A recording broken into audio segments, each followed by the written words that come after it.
Okay guys, there are three Infinix devices that I've loved using over the years, and this one is the best yet.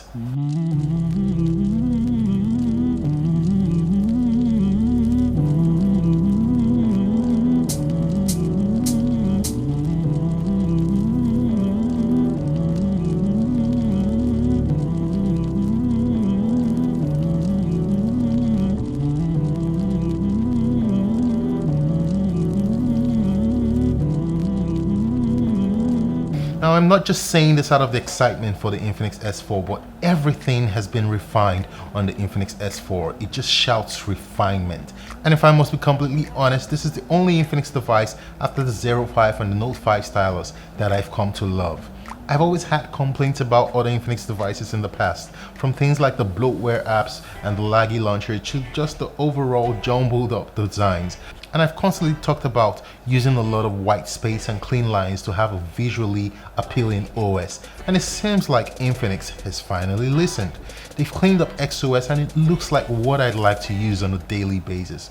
Well, except for the icons in the settings, they're a bit gimmicky though. Now the phone fits perfectly in my hands and it's just at the right size that I like. Although the chain is a little bit larger than what I'd like, I understand that it costs quite a lot to achieve what the likes of Apple and Samsung has done.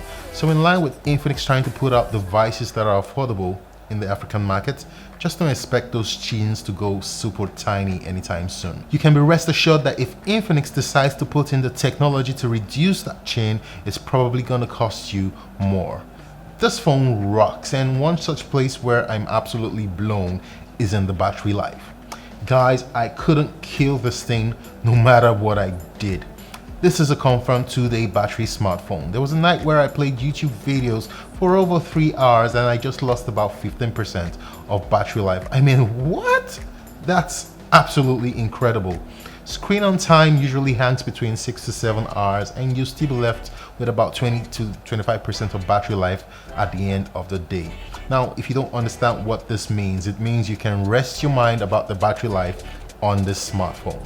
Now let's talk about app performance for a bit. App performance is average on this device. This is mostly due to the processor, and you'd be fine using the device to run apps and casual 2D games, but anything more tasking was a pain in my opinion. I tried running Asphalt 9 and it was a painstaking wait for the game to start. And even when it was fully loaded, the game was extremely laggy. Now, there are a lot of little things here and there that Infinix has implemented on the S4 that allows you enjoy the device more and more over time. The AI feature, for instance, assists you in dealing with annoying notifications that you do not want to see, and it also assists in managing background apps to keep power up and squeeze out more battery life from the device. Now let's talk about the camera. There are 4 cameras on the Infinix S4, 3 behind and 1 in front. These cameras are the most disappointing feature of this phone in my opinion. In a way, I think the camera software was just packed full of features that work but were lackluster in picture quality and post-processing excellence. Now I tried very hard to really get nice looking images, but the cameras just never really churned out really good looking photos.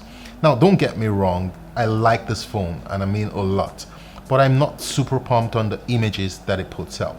Let's talk about videos for a bit. The videos look good on this device. I mean, it's a 720p IPS screen, so you get the usual nice 720p pictures from YouTube, which is good enough for the human eye. I mean, 1080p looks much better, but 720p isn't a deal breaker here. And let's be honest, internet in Nigeria isn't all there yet. Neither is it cheap that you'd expect people to consistently watch videos at 1080p. But nevertheless, the colors look good on the Infinix S4, and if you haven't used one of the higher flagship devices out there, then you wouldn't even know what you're missing with this device. You have a 4G device here, and it's got a lot of other features that you may find useful, from its face unlock feature to its fairly fast fingerprint scanner to its overall versatility. I couldn't try out OTG support, but would give that update on my social media pages when I've tested it out. So in conclusion, look, I'm going to be completely honest with you guys out here. As for looks, be rest assured that the Infinix S4 looks very premium.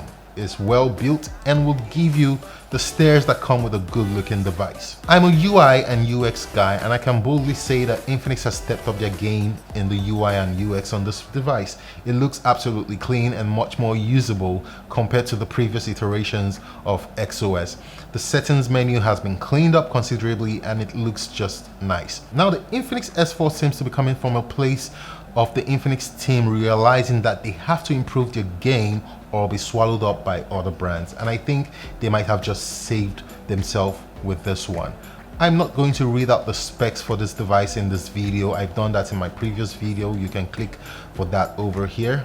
But coming in at just 49,900 Naira for the 32 plus 3 gigabyte variant and 64,500 Naira for the 6 plus 64 gigabyte variant, you're getting a whole lot of phone for those price tags. And would I recommend you buying this device?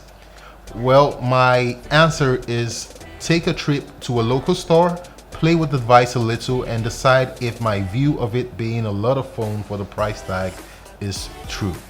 Guys, if you like this video, do hit the thumbs up button and click the subscribe button to also help this channel. Thanks for watching this review of the Infinix S4.